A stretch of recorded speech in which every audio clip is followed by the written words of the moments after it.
Margaret Hale sat alone in her modest apartment, the dim glow of a single lamp casting shadows across the room. At 72, her hands, weathered from years of turning pages as a librarian, trembled slightly as they traced the edges of a worn photo album. The album was a relic of better days, snapshots of her son, Daniel, grinning at birthday parties, building sandcastles, and graduating high school. Each photo was a stitch in the fabric of her life, a life now unraveling. On the fourth day, a package arrived, small and unassuming, with no return address. Her heart thudded as she tore it open. Inside was a single Polaroid of Daniel, standing in front of the Colosseum in Rome, his arm around a woman Margaret didn't recognize. His smile was wide, carefree. Tucked behind the photo was a note in his familiar scrawl. "Thanks, Mom. I'll pay you back."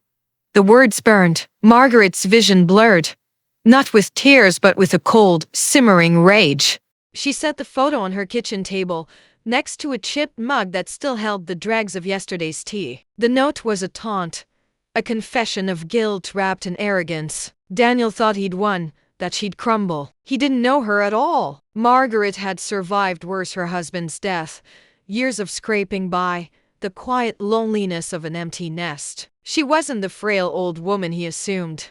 She opened her laptop, its fan whirring like an old friend. In her youth, Margaret had been a researcher, adept at unearthing obscure facts from dusty archives. That curiosity, that tenacity, hadn't faded. She started with Daniel's social media, which he hadn't bothered to privatize. His latest post, time-stamped yesterday, showed him at a rooftop bar, clinking glasses with the same woman from the photo. The caption read, "Living the dream in Rome." Comments from strangers congratulated him, oblivious to the cost of his dream. Margaret's jaw tightened. She cross-referenced the bar's name, pinpointing its location in Trastevere. She noted the woman's tagged profile, Sofia Bianchi, an Italian influencer with a penchant for luxury. Her phone, perched on the armrest of her faded green armchair, buzzed with a notification that stopped her heart.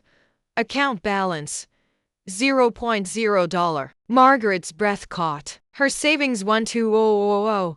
Every penny earned through decades of shelving books, skipping vacations, and mending her own clothes were gone. Her fingers fumbled as she opened the banking app, praying it was a glitch. The screen confirmed the truth. Multiple wire transfers executed yesterday had drained her account.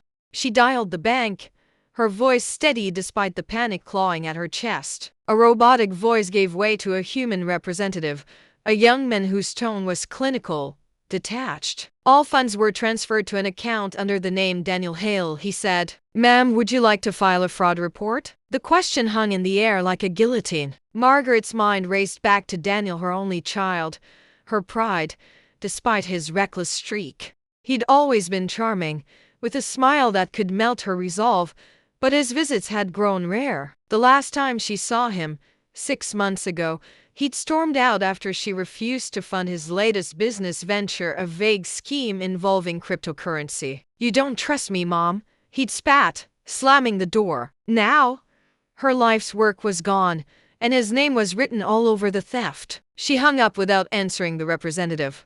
The silence in her apartment was deafening, broken only by the faint hum of the refrigerator and the distant wail of a siren. Margaret didn't cry. Instead, she sat frozen, her gaze fixed on the photo album. A memory surfaced. Daniel, age 10, helping her plant tulips in the community garden, his small hands caked with dirt. She'd taught him to nurture, to build, but somewhere along the way, he'd learned to take. Her hands clenched, the album creaking under her grip. She called his phone. Voicemail. She tried again. Voicemail. The third time, she didn't bother leaving a message. The betrayal settled into her bones, heavy but strangely clarifying. She wasn't helpless, not yet. 3 days passed in a blur of sleepless nights and cold coffee. Margaret avoided her neighbors' questions, their pitying glances. She checked her email obsessively, hoping for an explanation.